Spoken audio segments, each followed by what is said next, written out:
रजीम बिस्मिल्लाहिर्रहमानिर्रहीम रब्बि इश्रह ली सदरी वयस्सिर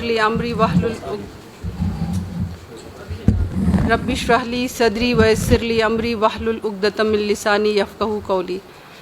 मैं doctor Shafqat Ara, chief gynaecologist, city hospital Gilgit. आप सबका बहुत शुक्रिया, आप सबके मीडिया वालों का यहाँ आने का, और मेरे स्टाफ का, जूनियर्स का, मेरे कलीग्स का और मेरे सीनियर्स का यहाँ आने का बहुत शुक्रिया। इस कॉन्फ्रेंस का बुनियादी मकसद ये है कि हम बता सकें कि फिस्टुला क्या है, ये कैसी बीमारी है। और आज के दिन की मुनासिबत से 23 मई international day of fistula to end obstetric fistula, इसको ख़त्म करने का दिन है। आज का दिन हम मना रहे हैं। ये 2003 से यूनाइटेड नेशन ने इसको सेलिब्रेट करना शुरू किया और तब से लगे हुए हैं इस बीमारी को ख़त्म करने के लिए, जो अभी तक चल रहा है। और सस्टेनेबल डेवलपमेंट गोल्स के हिसाब से इसको 2030 में हमने ख़त्म करना है इंशाल्लाह। एक्चुअली ये फिस्टुला बीमारी है गरीबों की, नाअहली की, अनपढ़ लोगों की। ये गरीब लोगों को होती है बीमारी, ये अमीरों को नहीं होती है। ये अमीरों को क्यों नहीं होती है? अमीरों की रसाई होती है अच्छे हस्पतालों तक। अमीर पढ़े लिखे होते हैं, उनको अच्छी एंटीनेटल केयर दी जाती है, और ये गरीबों को एंटीनेटल केयर नहीं मिलने की वजह से ये बीमारी हो जाती है। ये एक ऐसी मिजरेबल कंडीशन है जिसमें वो औरत या वो लड़की दौरान ज़िंदगी, प्रोलॉन्ग लेबर कहते हैं, जब ज़िंदगी का दौरानिया बहुत लंबा हो जाता है तो लेबर ऑब्स्ट्रक्ट हो जाती है। बच्चे का सर माँ की पेल्विस के अंदर फंस जाता है, और उसके माँ का जो मसाना और पखाने का जो रास्ता है, बच्चे के सर और पेल्विस की जो हड्डी है उसके दरमियान बहुत देर रहने की वजह से वहाँ सुराख बन जाता है। और ये औरतें सारी ज़िंदगी के लिए अपने पेशाब पखाने पे कंट्रोल नहीं कर सकती हैं। ज़रा आप सोचें इस कंडीशन को कि ये किस मिज़री में, किस साइकोलॉजिकल टॉर्चर से, कैसे सोशली ये अबेंडन हो जाती हैं। इनको इनके रिश्तेदार, इनके घर वाले इनको दूर रखते हैं। ये एक स्टिग्मा बन जाता है इनके लिए। बहुत सारी ऐसी ख़वातीन हैं जिनको तलाक हो चुकी है इस बीमारी की वजह से। और हमारे मुल्क में 2 मिलियन औरतें इस बीमारी के साथ रह रही हैं जिनका अभी तक इलाज तक रसाई नहीं है। और अभी तक तकरीबन 57 से 60,000 तक औरतों का इलाज हो चुका है, और ये इलाज मुमकिन है। खुशाइन बात यह है कि अगर किसी को ऑब्स्टेटिक फिस्टुला हो गया है तो इसका इलाज मुमकिन है। इसका इलाज बहुत आसान है। लोगों को इसके इलाज के बारे में पता नहीं है, लोगों को नहीं पता कि किस अस्पताल में होता है। हमारे कराची में इसका फिस्टुला फाउंडेशन PNFWH UNFP के मदद से बहुत बड़ा अस्पताल है, जिसमें वहाँ पे सालाना 5,000 से 6,000 सर्जरीज़ होती हैं। और इसी तरह इस फिस्टुला फाउंडेशन के वसातत से हमारे पूरे मुल्क में तकरीबन 8 सेंटर्स हैं जिसमें ये इलाज फ्री होता है। उनको किराया तक दिया जाता है, उनका इलाज फ्री होता है, और उनके साथ जो अटेंडेंट्स जाते हैं उस इलाज के लिए उनको भी फ्री सहूलतें मुयस्सर होती हैं। और अल्हम्दुलिल्लाह ये इलाज हमारे हस्पताल, सिटी हॉस्पिटल में हो चुका है। अभी तक हम फिस्टुला टीम की मदद से हम ये करते रहे। कम से कम हमने 10-12 सर्जरीज़ इधर इस फिस्टुला की सर्जरीज़ की हैं।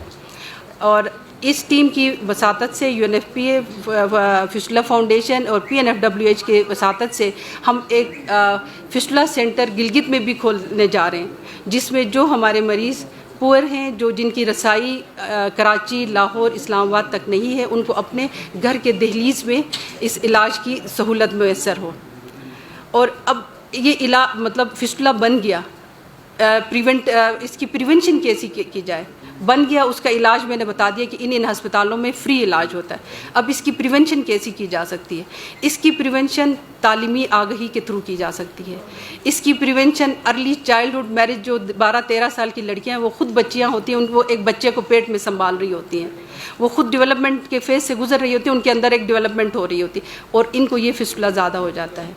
और इसको हम कैसे रोक सकते हैं? इनको हम BHU THQ लेवल्स पे स्किल्ड बर्थ अटेंडेंट्स और मिडवाइफ्स को स्ट्रेंथन करके, ट्रेन करके, ताकि वो टाइमली उनको पता हो कि ये लेबर, इस खातून को मैंने अपने पास कितनी देर तक रखना है और किस वक्त मैंने इसको रेफ़र करना है। वो जब ट्रेंड होगी तो वो टाइमली रेफ़र करेगी, तो उसका टाइमली इंटरवेंशन हो जाएगा, उसका इलाज होगा। یہ بیماری ڈیولپنگ کنٹریز کی ہے. ڈیولپڈ کنٹریز لائک US میں ایک بہت بڑا ہاسپٹل تھا فسٹولا کا جہاں سرجریز ہوتی تھیں. اب وہ بہت بڑا ہوٹل بن چکا ہے, اور یہ آج کی بات نہیں, 1895 میں یہ ہوٹل بن گیا ہے.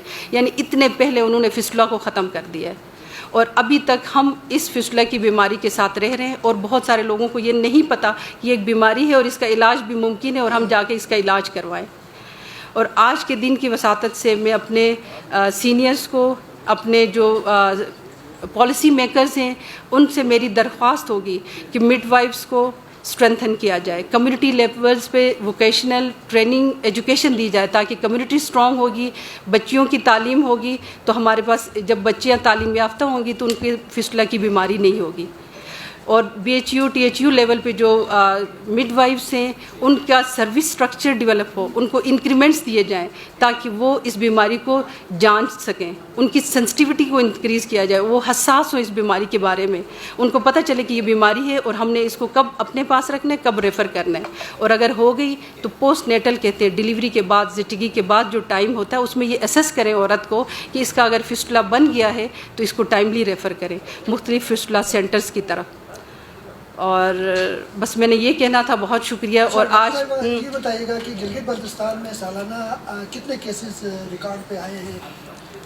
گلگت بلتستان کے بہت زیادہ, یہ میں نے بتایا نا, یہ ہے ہی ہمارے پیریفریز کے, استور, چلاس کے انٹیریئر, دیامر, کشمیر, اس سائڈ کے ہیں. اور یہ بہت سارے, یعنی ابھی ہم نے پچھلے یہ 2006 میں پمز میں یہ سینٹر ڈیولپ ہو گیا, 2007 سے انہوں نے پیریفریز میں اپنے کیچمنٹ ایریاز میں یہ کام کرنا شروع کیا, 2015 میں ہماری ٹریننگ شروع ہو گئی ہیں.